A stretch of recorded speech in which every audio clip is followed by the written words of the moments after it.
Good evening, folks. It's Coach Alex. I'm making this video for you today because up until today, I really couldn't share a part of my story about how I got here. At least not the way I wanted to, because I was working for the company still, and that is part of the story that brings me to where I am here today. First, I want to rewind back to when I was in the Army. Of course, I had no clue what real physical fitness was. All through high school, I was fairly trim, but I was never really in the gym. In fact, I avoided it like the plague. You would never see me in the gym. You wouldn't see me out there running the track. You wouldn't see me out there doing nothing. During the RTC or APF team, I passed it, but barely. It's not that I really wanted to. I was in RTC to learn leadership. So when I got in the Army, physical fitness was a new thing to me. And to be honest, I really only did it because I had to. It wasn't because I wanted to. I didn't see no functional benefit in it. I was there to do a job, which is doing signal support, like for computers, radios, things of that nature. So I didn't do it because it was any fun to me at all. It's just I had to do it every one because if I didn't, my CEO kicked my butt. And to be honest, I really didn't want that. So after during basic training, like sure I was doing a lot of stuff. I got pretty fit during basic training. Then the AIT, I started slipping back into my old habits because I say, hey, I don't have to do that crap anymore. I'm almost there.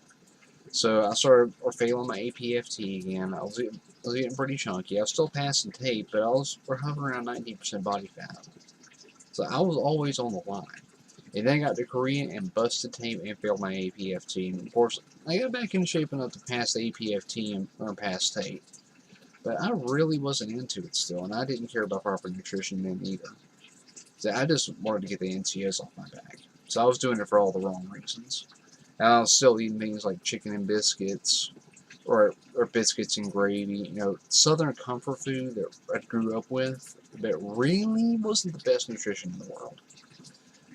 So by the time I got out of the Army, because when I went from Korea to Louisiana, and the 3 years I was in Louisiana, I can actually count on one hand how many times I ate decently at a mess hall. I'm not saying good, just decently. The rest of the time it was Burger King breakfast, Burger King meals, occasionally a Burger King salad or with chicken and ranch dressing. So yeah, my diet just really sucked. And I was sitting there wondering why I was ballooning up to then about a 38-inch waist, or I was topping 200 pounds. I couldn't figure out why. Because, honestly, I didn't really know that it was bad nutrition. I just didn't care. And no one was teaching me those bad nutrition because no one took me aside to like, hey, Alex, what are you eating every day? What does your diet look like? What are you doing for your physical fitness outside of PT? No one ever cared enough to ask these questions. And I didn't care enough to ask them about myself. I just didn't give a crap at all. I just wanted to get out of the Army at this point. So, you get out of the Army, then I get back, and of course, my parents take a couple of photos for me. It's my big homecoming from the Army. Woo, big celebration. And then I see some of these pictures. To be honest, I was horrified. Because I realized just what I had turned into, and I was not happy with myself. So, and that's when I'll be honest, I started off with P90X, and I downloaded it illegally. Then that's why, really, my next program was legitimate. So P90X3 is legit, P90X2 was legit, 21-Day Fix Extreme was legitimate. So, and I'm going to get the actual program. We're probably here with my next paycheck. So, but back to the story. Alright. I failed the first few times I started doing P90X. It was kind of like a cold diesel engine. I just couldn't quite get going. And then, my third time through it, I get about 20 days in, and then my coach, Coach Ashton, hits me up. And from that point, I was determined to be in the best shape I could be. I didn't care about anything else. I just wanted to get fit and actually be productive at my job. I actually wanted to be there. And that was all new for me. I'm not 100% sure my reasoning was correct at that point, but I just wanted to get fit. So, and she helped me get there. And she approached me about coaching.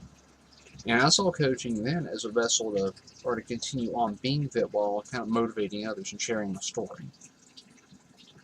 So, or fast forward a little bit to December of 2012, or when I'm actually coming on board to this company as a full-time employee from being a contractor. They decided to investigate me.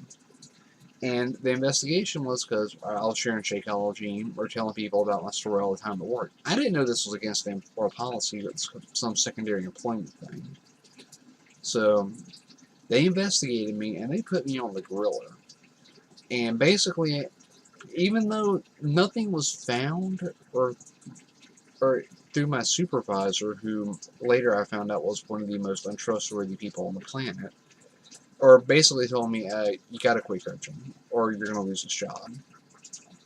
And unfortunately for me, I made the choice to quit coaching, and that just led to a spiral down from there.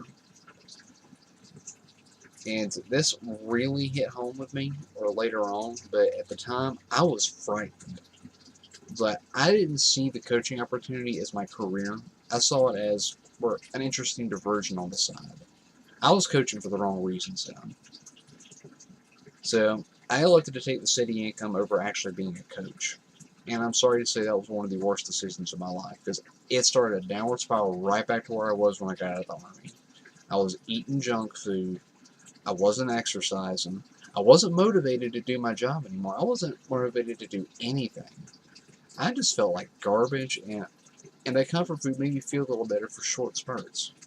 It was really not worth it. I mean, that soda, or now that I look back on it, I've seen some videos about what it really is, and I don't see how I put that back in my body after I quit it the first time.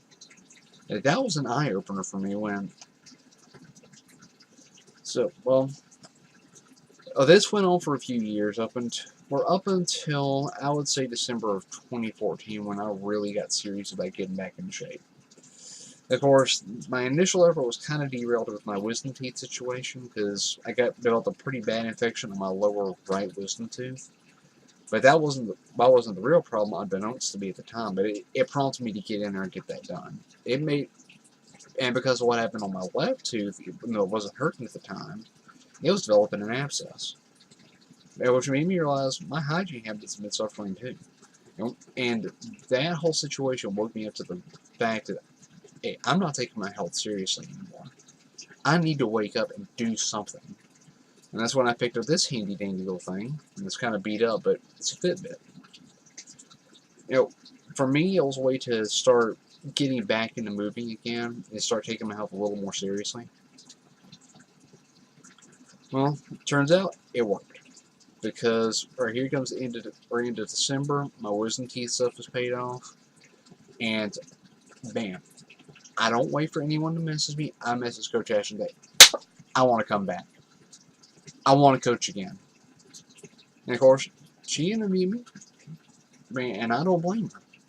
After the way I exited, I'd want to interview me again too. Make sure I'm actually going about it the right way this time, for the right reasons. And yes, I am. I'm here to help you.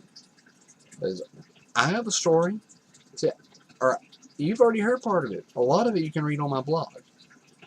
But it's because I have such a story that I'm sharing it with you. Because I want you to know you're not the only one dealing with hardships in your life. We can't control necessarily what life throws at us, but we can control how we handle it and how we deal with it personally. I'm choosing to weather it as a positive experience. I'm choosing to let those experiences help me grow as an individual. I'm choosing to exercise my ability to read or to use personal development, or to actually read these nutrition guides, to grow as an individual and to become a better version of myself.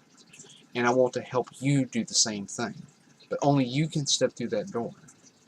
If you want me to help you, tell me, and I will figure out a way to help you. So we all have journeys. We all have difficulties. But we all have to overcome them. And how we respond to them is entirely up to us. So there's an old saying down here in the South. You can lead a horse to water, but you can't make him drink. And that's exactly what I've done with my life. I was led to the water trough. I chose not to drink it. Now that I realize that I needed that, now I'm going to get as much of that water as I can. I'm a parched horse. I want more of this, and I want to help you. Right? with that, hopefully I'll be posting my next video in a couple of weeks, but this one will also be going on my blog, because to me it's also a video blog. So but if you want to know more, you can post a comment below, or you can message me at my website or fitnessae.com. Good night.